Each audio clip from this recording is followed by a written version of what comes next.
దేవుని పరిశుద్ధ నామానికి మహిమ ఘనత ప్రభావములు కలుగునుగాక. ఆన్లైన్ సంఘ ఆరాధనకు మీ అందరికీ ప్రేమపూర్వకమైన ఆహ్వానాన్ని తెలియజేస్తున్నాను. ప్రార్థనతో ఆరాధన ప్రారంభించుకుందాం. ప్రార్థన. పరిశుద్ధుడా పరిశుద్ధుడా పరిశుద్ధుడా, సర్వోన్నతుడా, సర్వాధికారి, సర్వశక్తిమంతుడా, నీ ఘనమైన పరిశుద్ధ నామానికి వందనాలు.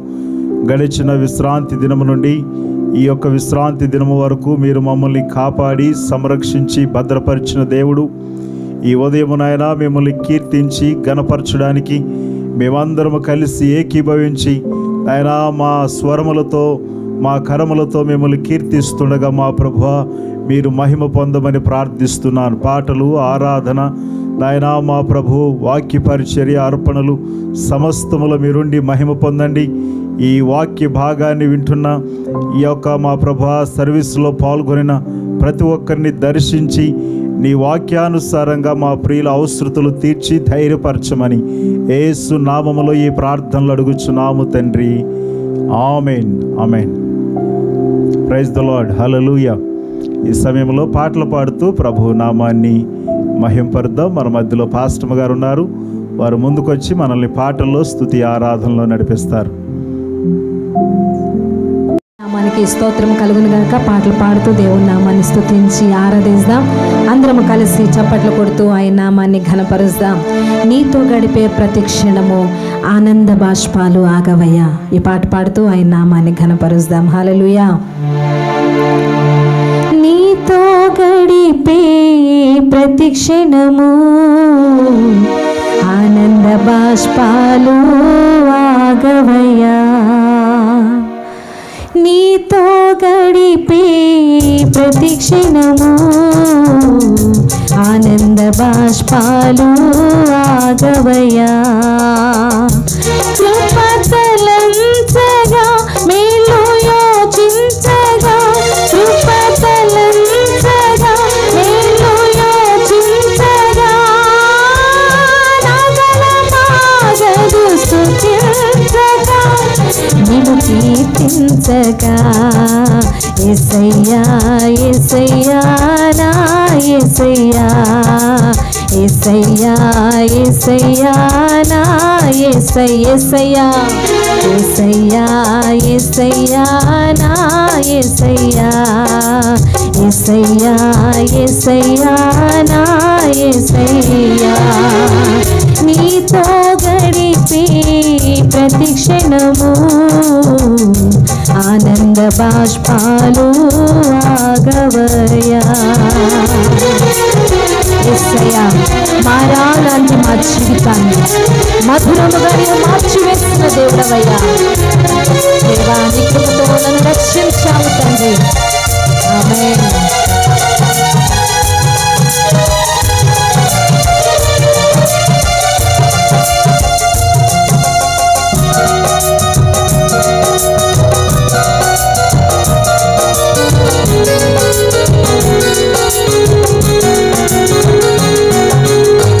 మారావంతి నా జీవితాన్ని మధురముగా మార్చి బలచినావు.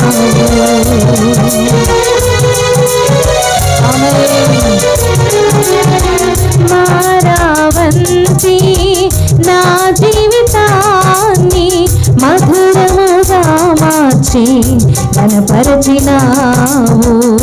నా ప్రేమ చేత కాదు, నీవే నన్ను ప్రేమించి, నా ప్రేమ చేత కాదు, నీవే నన్ను ప్రేమించి, రక్తాన్ని చిందించి నన్ను రక్షించావు. రక్తాన్ని చిందించి నన్ను రక్షించావు. యేసయ్యా యేసయ్యా నా యేసయ్యా, యేసయ్యా యేసయ్యా నా యేసయ్యా. అందరం కలిసి చెబుదామా? యేసయ్యా యేసయ్యా నా యేసయ్యా, యేసయ్యా యేసయ్యా నా యేసయ్యా.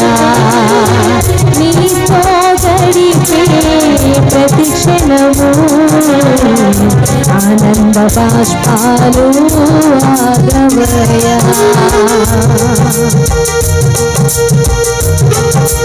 అందరము చప్పట్లు కొడుతూ ఆయన నామాన్ని మహిమపరుస్తాము. ఆమేన్.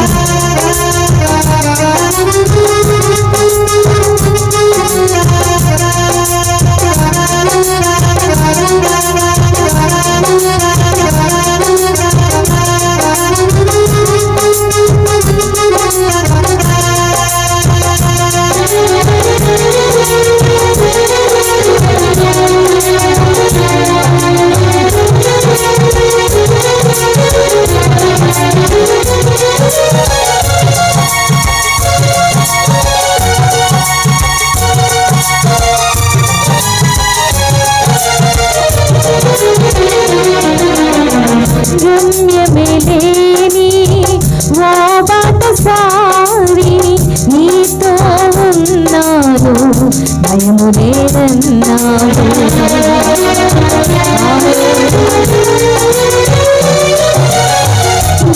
గమ్యమేలేని ఓ బాటసారి నీతో ఉన్నాను, భయము లేదన్నావు. నా శక్తి చేత కాదు నీ ఆత్మ ద్వారానే, నా శక్తి చేత కాదు నీ ఆత్మ ద్వారానే వాగ్దానము నెరవేర్చి వారసుని చేశావు. వాగ్దానము నెరవేర్చి వారసుని చేశావు. యేసయ్యా యేసయ్యా నా యేసయ్యా, యేసయ్యా యేసయ్యా నా యేసయ్యా. అందరూ కలిసి పాడదాం. యేసయ్యా యేసయ్యా నా యేసయ్యా, యేసయ్యా యేసయ్యా నా యేసయ్యా. నీతో గడిపే ప్రతి క్షణము ఆనంద బాష్పాలు ఆగవయ్యా. నీతో గడిపే ప్రతి క్షణము ఆనంద బాష్పాలు ఆగవయ్యా. కృపగలంతగా నేను యోచించగా, కృపగలంతగా నేను యోచించగా,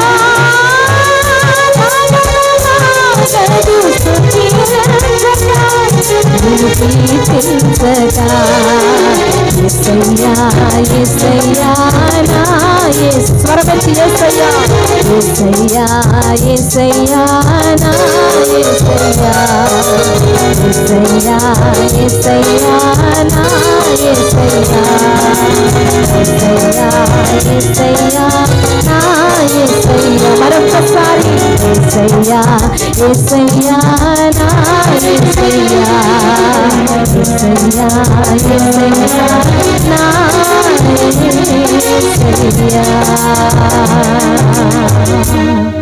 హల్లెలూయా. మరొక పాట పాడుతూ ఆయన నామాన్ని స్తుతించి ఆరాధిద్దాం. అందరము కూడా లేచి నిలబడి, ప్రభువా ఏ పాటి వారమయ్యా మేము, ఎంతటి వారమయ్యా, మమ్మల్ని ఎంతగా ప్రేమించి రక్షించి మాపై కృప చూపినందుకు వందనాలేసయ్యా.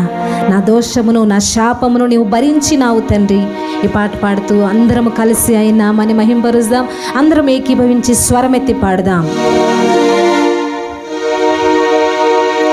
ఏ పాటి దాననయా నన్నింతగా హెచ్చించుటకు, నేనింతటి దాననయా నాపై కృప చూపుటకు. ఏ పాటి దాననయా నన్నింతగా హెచ్చించుటకు, నేనింతటి దాననయా నాపై కృప చూపుటకు. నా దోషము భరించి నా పాపము క్షమించి నన్ను నీలా మార్చుటకు కలువరిలో మరణించి ప్రేమించే ప్రేమమయుడా, నీ ప్రేమకు పరిమితులేవి. కృప చూపు గొప్పగల దేవా, నీ కృపకు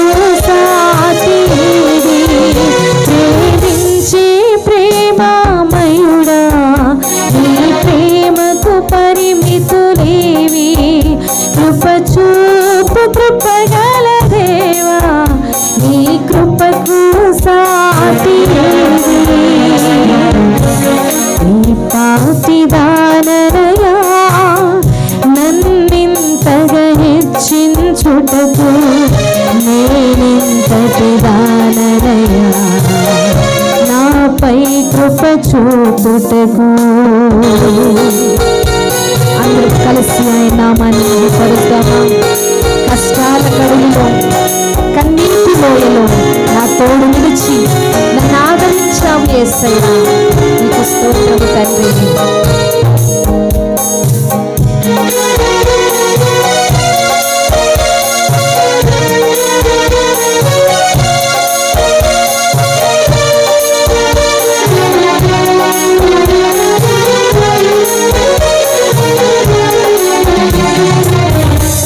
కష్టాల కడలిలో కన్నీటిలో ఎలలో నా తోడు నిలిచావు, నన్నాదరించావు. అందరూ కలిసి చూద్దామా.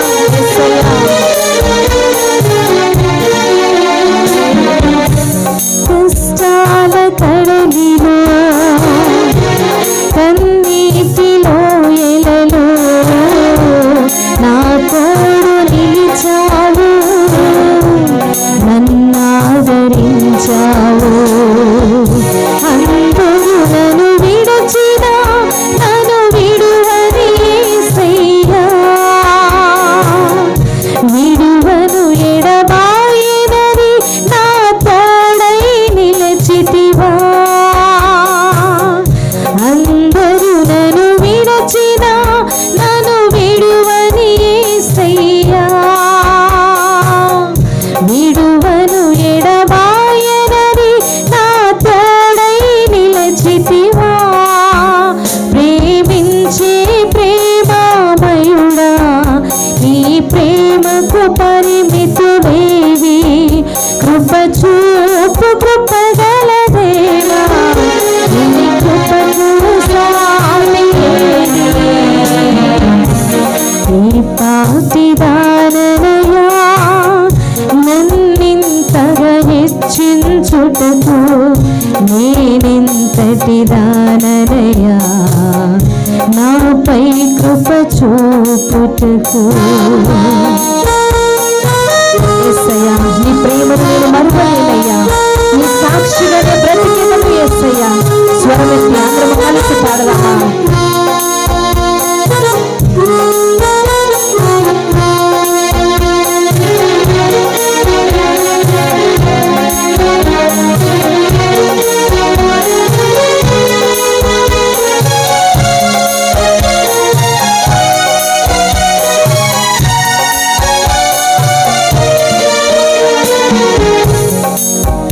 నీ ప్రేమను మరువలేనయ్యా, నీ సాక్షిగా బ్రతికెదనేసయ్యా. నేనొందిన నీ కృపను ప్రకటింతును బ్రతుకంతా. నీ ప్రేమను మరువలేనయ్యా, నీ సాక్షిగా బ్రతికెదనేసయ్యా. నేనొందిన నీ కృపను ప్రకటింతును బ్రతుకంతా.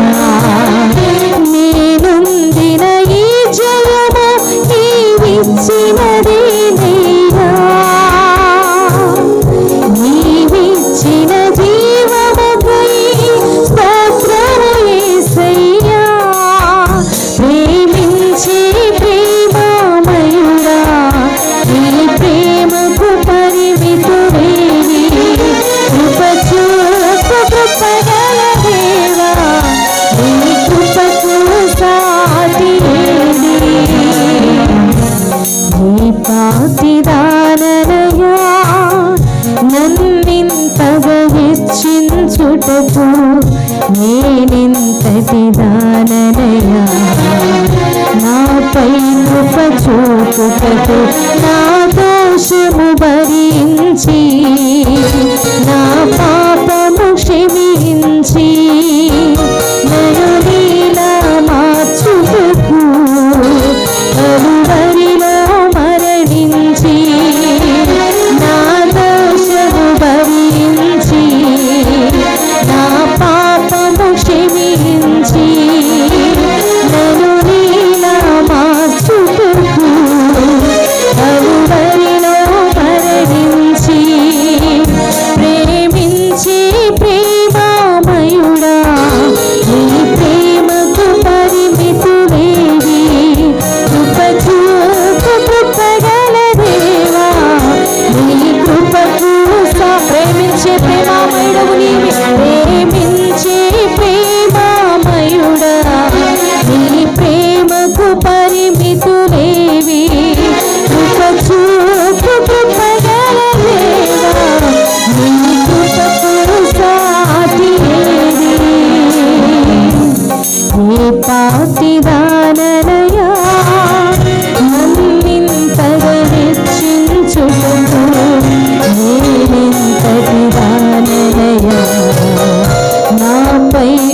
చూపుటకు. అవును ప్రభా, ఏ పాటి వారము తండ్రి, ఎన్నిక లేని మా జీవితాలను ఆశీర్వాదకరముగా నిలబెట్టారు. బలము లేని, జీవము లేని, భయముతో నిండిన మా జీవితాలను నీ సన్నిధిలో నీ కృపతో నింపి బలపరిచి ఈ రీతిగా నిన్ను స్తుతించి మహిమపరిచే భాగ్యం ఇచ్చారయ్యా. నిజముగా ఏ పాటి దానను ప్రభా, ఏ పాటి వాడను, నా కష్టములు, నా నష్టములు, నా వేదనలు, నా శ్రమలన్నిటినీ తుడిచివేసిన మహాప్రభు, నీకే మహిమ, ఘనత, ప్రభావములు చెల్లిస్తూ ఈ స్థుతులన్నీ నీకే సమర్పిస్తూ ఉన్నాము తండ్రి. ఆమేన్. Praise the Lord. హల్లెలూయా. అందరు బాగున్నారు కదా? ప్రభు అయిన యేసుక్రీస్తు నామములో మీ అందరికీ శుభాలు తెలియజేస్తున్నాను. మనం ఇలాగూ ప్రభువుని ఆరాధించడం దేవుడు మనకిచ్చిన గొప్ప ధన్యత. అందరూ రెండు చేతుల పైకెత్తి ప్రభువుని స్తుతిద్దాం. హల్లెలూయా, హల్లెలూయా. దేవుని వాక్యాన్ని ధ్యానించుకుందాం. పరిశుద్ధ గ్రంథము నుండి యోహాను సువార్త 10వ అధ్యాయము 10వ వచనాన్ని మనం చదువుకుందాం. యోహాను సువార్త 10వ అధ్యాయము 10వ వచనం. దొంగ దొంగతనమును, హత్యను, నాశనమును చేయుటకు వచ్చును గాని మరి దేనికిని రాడు. గొర్రెలకు జీవము కలుగుటకును అది సమృద్ధిగా కలుగుటకును నేను వచ్చితినని మీతో నిశ్చయముగా చెప్పుచున్నాను. దేవుడి పరిశుద్ధ వాక్కులు మన కొరకు దీవించునుగాక. ఆమేన్. రాయబడిన వాక్య భాగంలో దొంగతనమును, హత్యను, నాశనము చేయుటకు వచ్చును గాని మరి దేనికి రాడు. గొర్రెలకు జీవము కలుగుటకును అది సమృద్ధిగా కలుగుటకును నేను వచ్చితినని మీతో నిశ్చయముగా చెప్పుచున్నాను. ప్రభు అయిన యేసుక్రీస్తు ఈ మాటలు స్వయంగా ఆయన పలికిన మాటలు, ఆయన మాట్లాడిన మాటలు. వాక్య భాగములో ఈ దొంగ అని ఉపయోగించబడిన పదం అపవాదికి, సాతానుకు, అంటే ఈ వ్యక్తికి ఉపయోగించబడిన మాటలు ఇవి అన్నమాట. ఆ వ్యక్తి చేసే పని ఏంటి అని అంటే దొంగతనం చేస్తాడు, హత్య చేస్తాడు, నాశనము చేస్తాడు. అయితే ఈ వ్యక్తి చేసే భయంకరమైన పనులు 3 పనులు: దొంగతనం, హత్య, నాశనం. అయితే వేటిని దొంగిలిస్తాడు, ఎవరి దగ్గర దొంగిలిస్తాడు, ఏమేమి దొంగిలిస్తాడు, అసలు దొంగిలించడంకు కారణం ఏంటి? లేఖన భాగంలో కొన్ని మాటలు మనం జ్ఞాపకం చేసుకుంటాం. యేసయ్య అయితే గొర్రెలకు జీవము కలుగుటకు అది సమృద్ధిగా కలగడానికి వచ్చాను అని మీతో నిశ్చయముగా చెప్పుచున్నాను అని చెప్తున్నాడు. అంటే యేసు ప్రభు వారి మాటలు జీవాన్నిచ్చేయి. ఆయన జీవిత విధానము కానీ, ఆయన వైఖరి కానీ, ఆయన నడవడి కానీ మన జీవితాలకు ఎంతో ఆశీర్వాదము, మాదిరికరమైనది. అయితే ఈ రాయబడిన లేఖన భాగములో అపవాది మన దగ్గర ఏమి దొంగిలిస్తాడు, అపవాది దొంగిలించడానికి మన దగ్గర ఏముంది? వాస్తవంగా దేవుని గ్రంథం మనకి బోధించే విషయాలు ఏమిటంటే, మనము దేవుని యొక్క సొత్తులు కలిగి ఉన్నాం, దేవుని యొక్క స్వాస్థ్యాన్ని కలిగి ఉన్నాం, దేవుని యొక్క విలువలు మన జీవితాల్లో ఉన్నాయి. అంటే ఈ విలువైన విషయాలను, విలువైన సొత్తులను, విలువైన మాటలను అపవాది దొంగిలిస్తాడు. అందుకని వాక్య భాగం మనకు చెప్పే ఒక సత్యం: అపవాదిని ఎదిరించండి, అప్పుడు వాడు మీ యొద్ద నుండి పారిపోవును అనే మాటలు మనం చదువుతాం. చాలాసార్లు అపవాదిని ఎదిరించకుండా అపవాదిని బుజ్జగిస్తూ ఉంటారు చాలామంది, అపవాదికి చోటిస్తూ ఉంటారు. అపవాది ఏ విషయాల్లో ఎక్కువ మక్కువ చూపుతాడో ఆ విషయాలు వారి జీవితాల్లో అనుసరించేటట్లు అవే వారి జీవిత విధానాలుగా కొంతమంది పాటిస్తూ ఉంటారు. బహుశా వారికి కొంతమందికి తెలుసు, మరి కొంతమందికి తెలియదు, మరి కొంతమంది ఏమో అలవాటు పడిపోతారు అలాంటి జీవితాలకు. ప్రియ సహోదరులారా, దేవుని బిడ్డలైన వారు, ఆయన పరిశుద్ధ రక్తములో కడగబడిన మనము దేవుని యొక్క స్వాస్థ్యము అన్న సంగతి గుర్తుపెట్టుకోవాలి. ఆయన విలువలు మనము కలిగి జీవిస్తున్నాము. ఆయన మన కొరకు కలువరి సిలువలో మరణించిన దేవుడు అన్న సంగతి మనం ఎప్పటికీ మర్చిపోకూడదు. అందుకని ఆ దేవుని బిడ్డలు కలిగి ఉన్న దేవుని యొక్క సొత్తులు, విలువైన విషయాలను అపవాది ఎప్పుడు దొంగిలించడానికి ప్రయత్నం చేస్తూనే ఉంటాడు. ప్రాముఖ్యంగా ఈ ఉదయము 2 మాటలు మీతో పంచుకోవాలని ఆశపడుతున్నాను. అపవాదికి ఉన్న లక్షణాలు ఏంటి అంటే, వాడు ఒక మోసగాడు, వాడు ఒక కుట్రపరుడు, వాడు ఒక కుతంత్రపరుడు అన్న సంగతి మనం ఎప్పుడు కూడా మర్చిపోకూడదు. అయితే ఆ సాతాను దొంగతనం చేసినప్పుడు మన దగ్గర నుంచి వేటిని దొంగిలిస్తాడు, వేటిని దొంగతనం చేస్తాడు అనే విషయాలు లేఖన భాగంలో మనం చూద్దాం. పరిశుద్ధ గ్రంథములో నుండి లూకాసు సువార్త 8వ అధ్యాయం 12వ వచనంలో వాక్యము అనే దానిని మన దగ్గర నుంచి దొంగిలిస్తాడు. వాక్యము అనేది విత్తనం. వాక్యం అనే విత్తనము మనుష్య హృదయం అనే నేల మీద పడకుండా, ఒకవేళ పడినా అది మొలకెత్తకుండా దానిని దొంగిలించి వేస్తాడు, దాన్ని పెగలించి వేస్తాడు.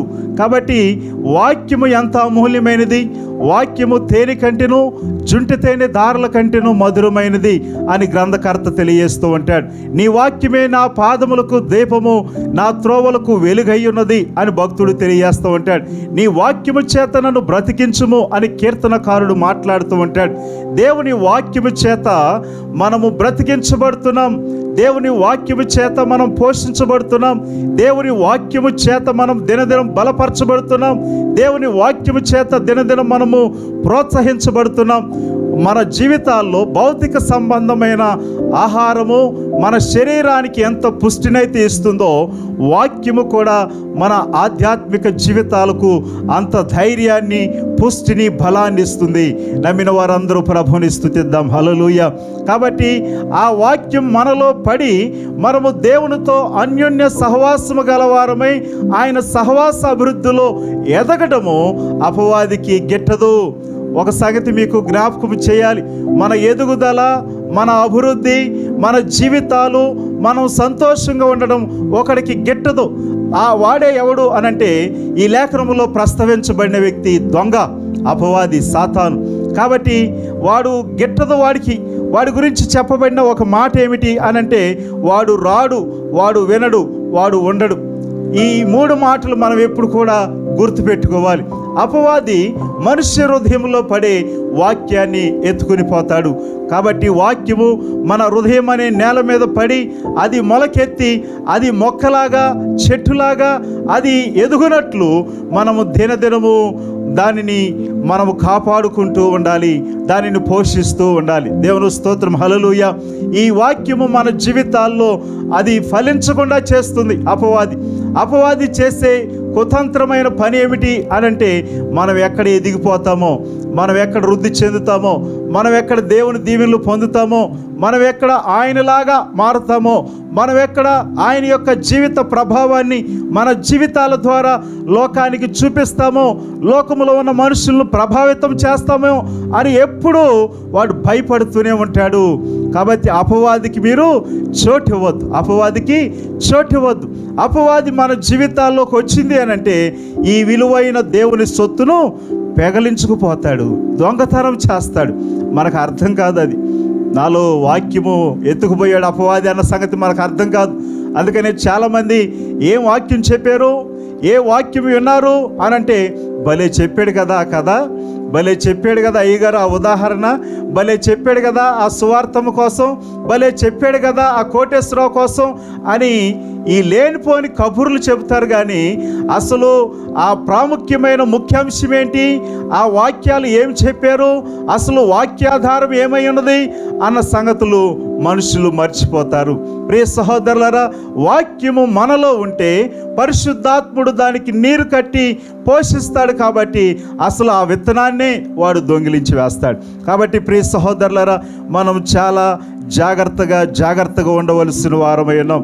వాక్య భాగము చెప్పే మాట యోహాను సువార్త 1వ అధ్యాయం 1వ వచనంలో వాక్యమే దేవుడై ఉన్నాడు అనంటే, వాక్యమే దేవుడై ఉన్నాడు.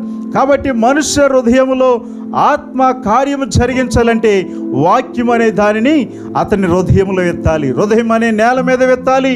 మనం కూడా స్వార్థ ప్రకటించేటప్పుడు మనము స్వార్థ ప్రకటించుకుంటూ వెళ్ళాలి. పరిశుద్ధాత్ముడు ఆయన కార్యాన్ని జరిగిస్తూ ఉంటాడు. మనము వాక్యం అనే విత్తనాన్ని విత్తకుండా, వాక్యం అనే విత్తనం మన హృదయం అనే నేల మీద పడకుండా ఎంతవరకు మన బతుకును ఈడ్చుకుంటూ వెళుతాము. వాక్యం అనే ఆ విత్తనము మన హృదయం అనే నేల మీద పడి మొలకెత్తి అది ఫలించేటట్లు మనము సహకరించకపోతే మన జీవితాలు రానున్న శ్రమలు, రానున్న ఇబ్బందులు, రానున్న ప్రతికూలతల్లో మనము వాటిని ఎదుర్కొని దేవునితోనే సాగడము అసాధ్యమైపోతుంది. రానున్న దినాలు బహు భయంకరమైనవి. రానున్న దినాలు దేవుని బిడ్డలకు, పరిశుద్ధులైన వారికి అవి వేదనకరమైన దినాలు, దుఃఖకరమైన దినాలు, అవి బహు శ్రమకాలములు. కాబట్టి ఆ దినాలలో నీవు దేవుని యందు ఆనందిస్తూ, సంతోషిస్తూ, ఎలాంటి పరిస్థితులైనా ఉల్లసిస్తూ ఉండాలి అని అంటే వాక్యమనే విత్తనం నీ హృదయం అనే నేల మీద పడి ఫలించినట్లు ఇప్పటి నుంచి నీ జీవితాన్ని నీవు సరిచేసుకుని నీ జీవితాన్ని నీవు ముందుకు కొనసాగించాలి. అనేకులను వాక్యమనే విత్తనాలతో నింపడానికి ప్రయత్నం చేయవలసిన వారమై ఉన్నాం. దేవుడు తన వాక్కును పంపి ప్రజలను బాగు చేసినట్లు, దేవుడు తన వాక్కును పంపి ప్రజలను స్వస్థపరిచినట్లు, దేవుడు తన వాక్కును పంపి గుండె చెదరని వారిని బాగు చేసినట్లు వాక్య భాగములో మనం చదువుతాం. అవును కదా, యేసు ప్రభు తన వాక్కు ద్వారానే సమస్తాన్ని జరిగించాడు. ప్రభువా ఒక్క మాట చాలు ప్రభువా అని మనం పాట పాడతాం. ఒక్క మాట చాలు, ఒక్క మాట చాలు, ఒక్క మాట చాలు ప్రభు అని పాట పాడతాం కదా. ఆయన నోటి నుండి ఒక్క మాట వస్తే చాలు మన జీవితమే మారిపోతుంది, మన బ్రతుకులు మారిపోతాయి. ఇంతకుముందు జీవితాల కంటే భిన్నంగా మనం జీవించడానికి పరిశుద్ధాత్ముడు సహాయం చేస్తాడు. వాక్య భాగం గురించి ఒక భక్తుడు 3 మాటలు తెలియజేస్తూ ఉంటాడు. వాక్యంలో మనం చూడవచ్చు ఆ విషయాన్ని. దేవుని వాక్యము దేవుడు మనకు అనుగ్రహించిన జ్ఞానమై ఉన్నది అన్న సంగతి మనం గుర్తుపెట్టుకోవాలి. అది మన చేతిలోనూ లేకపోతే మన సంచిలో కాదు, మన బుర్రలో, మన హృదయంలో ఉండడానికి ప్రయత్నం చేయాలి. నీ వాక్యము నన్ను బ్రతికిస్తుంది అని భక్తుడు తెలియజేస్తూ ఉంటాడు. దేవుని వాక్యం ఏమైందంటే, దేవుని వాక్యం దేవుడు మనకు అనుగ్రహించిన జ్ఞానం, అది దైవికమైన జ్ఞానము, పరలోక జ్ఞానాన్ని అనుగ్రహిస్తుంది, పరిస్థితుల పట్ల అవగాహన దయచేస్తుంది. అలాగే భవిష్యత్తు విషయాలు మనం ఎలాగూ నడవాలో, అది ప్రమాదకరంగా అయితే ముందే పసిగట్టే ఆ స్థితిని అనుగ్రహిస్తుంది. దేవుని స్తోత్రం, హల్లెలూయా. ఇంకా దేవుని వాక్యం ఏమై ఉన్నదంటే, దేవుని వాక్యం మనకు ఐశ్వర్యమైనది. అది గొప్ప ఆస్తు అంతస్తు కలిగి ఉన్నట్లు దేవుని వాక్యం మనలో ఉంటే, ఇంతకుముందు దినాల్లో భక్తులు, పరిశుద్ధులు ఏది ఉన్నా లేకపోయినా దేవుని వాక్యము కొరకు తహతహలాడేవారు, దేవుని వాక్యము కొరకు ఆరాట పడుతుండేవారు. దేవుని వాక్యము నాలో ఉండాలి, దేవుని వాక్యము చదవాలి అని వారు ఎంతో తృష్ణ కలిగి, ఆశ కలిగి ఉండేవారు. ప్రియ సహోదరులారా, దేవుని వాక్యం లేకపోతే వారు బ్రతకడము, బట్టకట్టడం అసాధ్యం అన్నట్లుగా జీవించేవారు.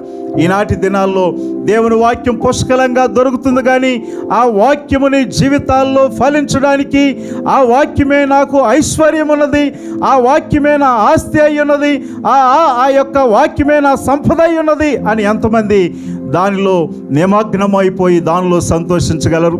దేవుని స్తోత్రం, హల్లెలూయా. ఇకపోతే దేవుని వాక్యం ఏమైనది అని అంటే, దేవుని వాక్యం దేవుడు మనకిచ్చిన ఆయుధం. దేవుని వాక్యము 2 అంచులు గల ఖడ్గం అన్నమాట.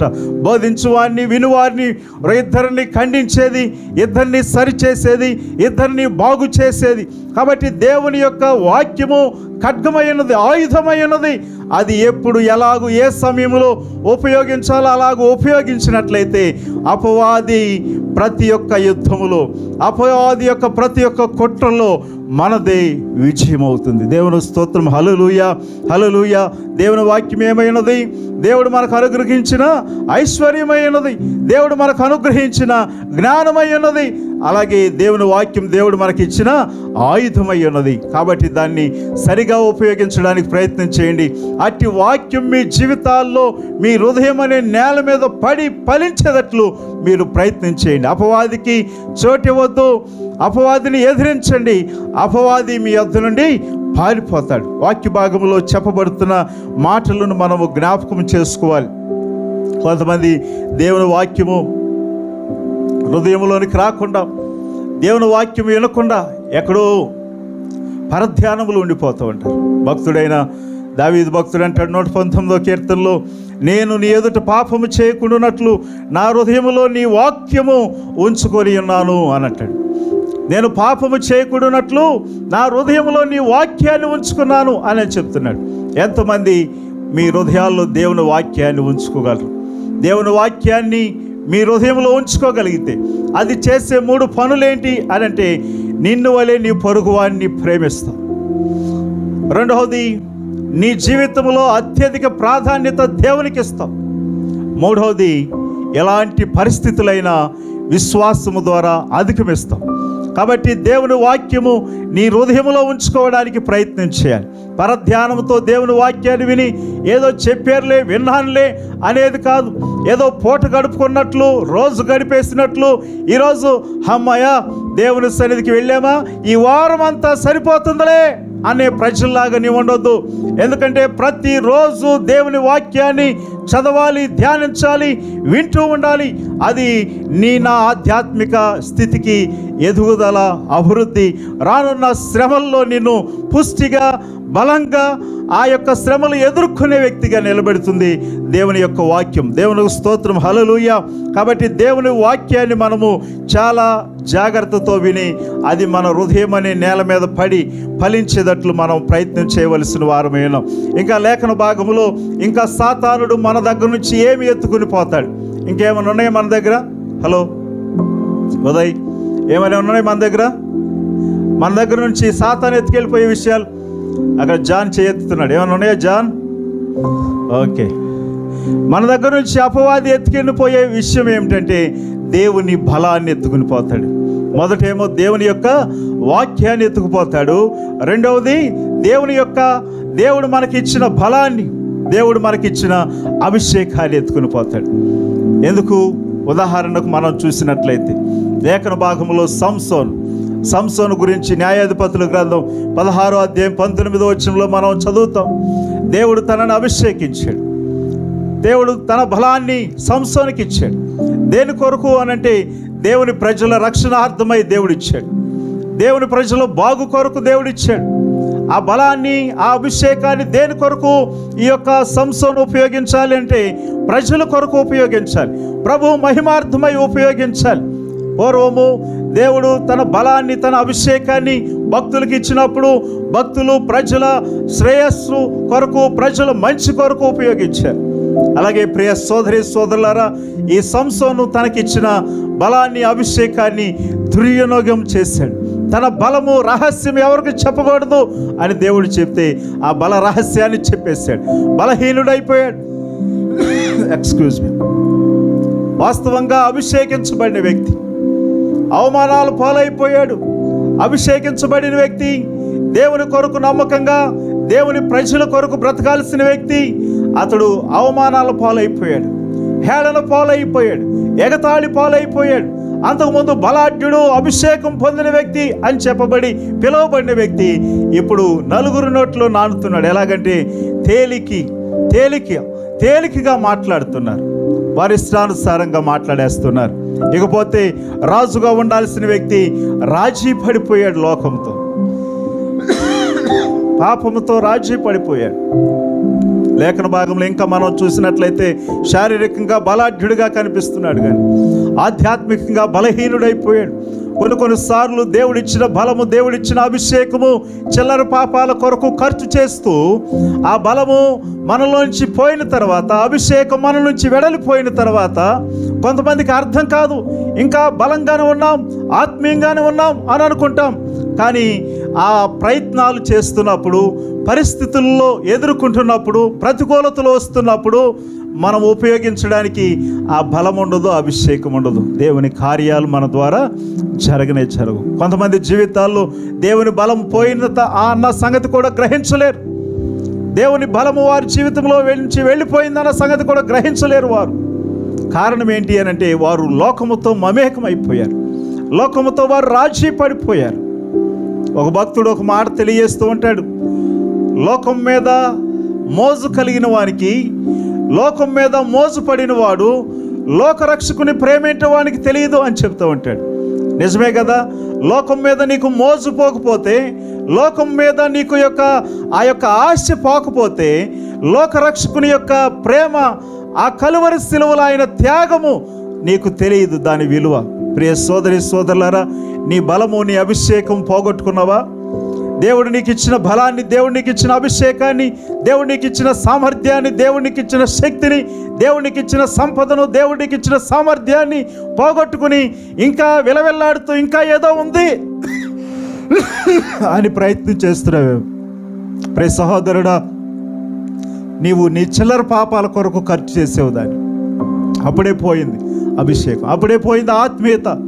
కాబట్టి ఈ ఉదయకాల సమయంలో దేవుని మాటలు వింటున్న సోదరి సోదరులారా, యవనస్తులారా, దేవుడు మనకిచ్చిన సామర్థ్యం, దేవుడు మనకిచ్చిన గొప్పతనాన్ని మనము ఇప్పుడే గుర్తెరగాలి. అదేదో ఉట్టి పుణ్యాన్ని రాలేదు నీకు, అదేదో ఊరికనే రాలేదు నీకు. దేవుడు నిన్ను ఎంచుకున్నాడు, దేవుడు నిన్ను వాడుకోవాలని, దేవుడు నిన్ను పాత్రగా, ఆయన మహిమ కలిగిన పాత్రగా భూమి మీద వాడుకోవాలని ఆయన నీకు ఇచ్చాడు. దాన్ని ఎలాగూ చేస్తున్నావు.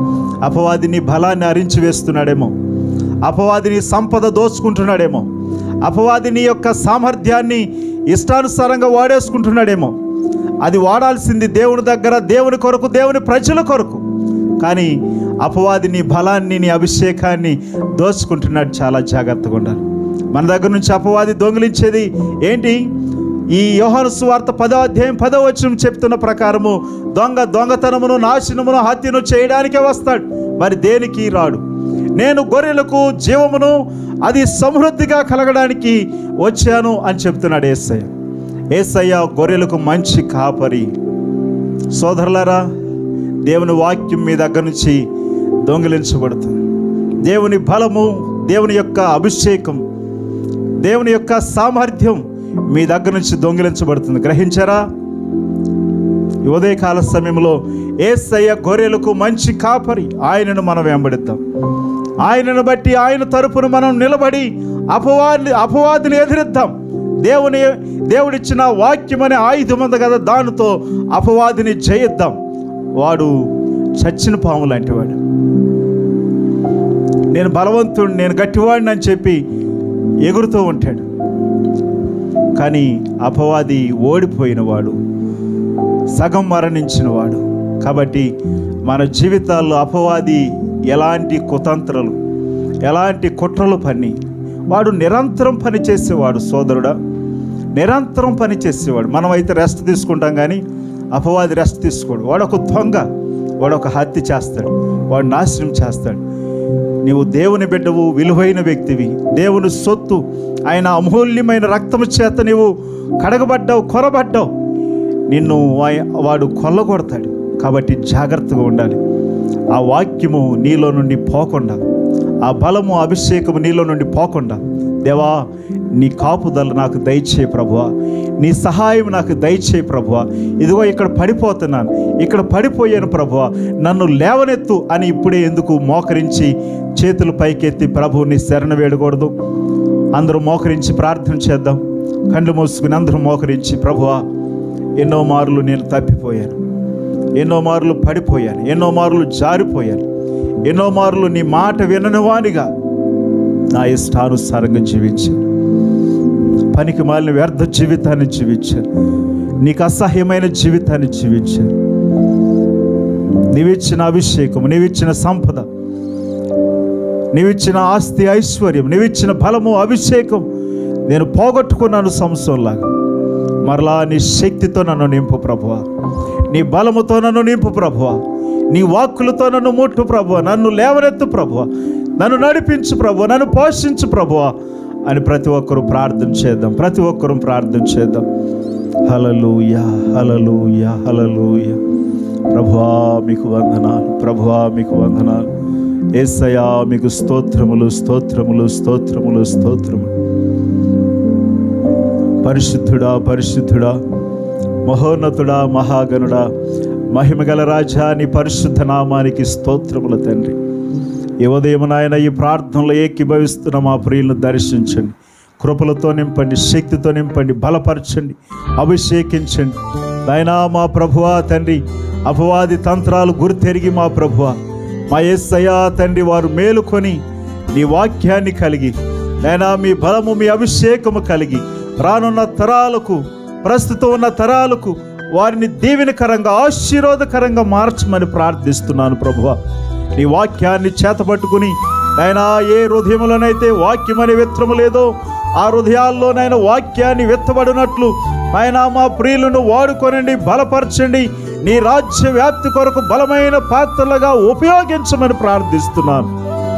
సంఘాన్ని బట్టి మీకు వందనాలు, సమర్పించబడుతున్న కానుకలను బట్టి వందనాలు. మా ప్రభువా తండ్రి, సేవకు సహకరించే హస్తాలను బట్టి వందనాలు. మా ప్రభువా పరిచర్యలు సహకారాన్ని అందిస్తున్న కుటుంబాలను బట్టి వందనాలు. ఆయా పట్టణాల్లో, ఆయా రాష్ట్రాల్లో, ఆయా దేశాలలోనూ మా ప్రియులను దర్శించండి. బలహీనులుగా ఉన్న వారిని మీరు ముట్టండి, బాగు చేయండి. యవనస్తులను దర్శించండి, చిన్న బిడ్డలను దర్శించండి, స్త్రీలను దర్శించండి, పురుషులను వృద్ధులను దర్శించమని ప్రార్థిస్తున్నాను. నేను ఈ ఆరాధనలో ఏకీభవిస్తున్న ప్రతి ఒక్కరిని మీరు దర్శించి మీ మేలులతో తృప్తిపరచమని ప్రార్థిస్తున్నాను. ప్రతి రోగమును, కీడును యేసు నామములో గద్దిస్తున్నాను ప్రభువా. గృహాల విషయంలో, వాహనాల విషయంలో, ఉద్యోగాల విషయంలో, ప్రమోషన్స్ విషయంలో, ఎగ్జామ్స్లో మా ప్రియులతో మీరు తోడుగుండండి ప్రభువా. అక్కర్ల కొలది నీ కృపను బహుగా విస్తరింప చేయమని ప్రార్థిస్తున్నాను ప్రభువా. మిమ్మల్ని స్తుతిస్తూ మహిమపరుస్తూ మా కొరకు తిరిగి రానయ్యన్న యేసు పరిశుద్ధ దివ్యనామములో ఈ ప్రార్థన మనవులు అడిగి పొందినాము తండ్రి, ఆమేన్. మన తండ్రి అయిన దేవుని దయ, కుమారుడైన యేసుక్రీస్తు కృప, పరిశుద్ధాత్మ యొక్క అన్యోన్య సహవాసము సన్నిధి ఇప్పుడు ఎల్లప్పుడూ సకల పరిశుద్ధులకును మనకును తోడై నడిపించునుగాక. ఆమేన్, ఆమేన్, ఆమేన్. God bless you all.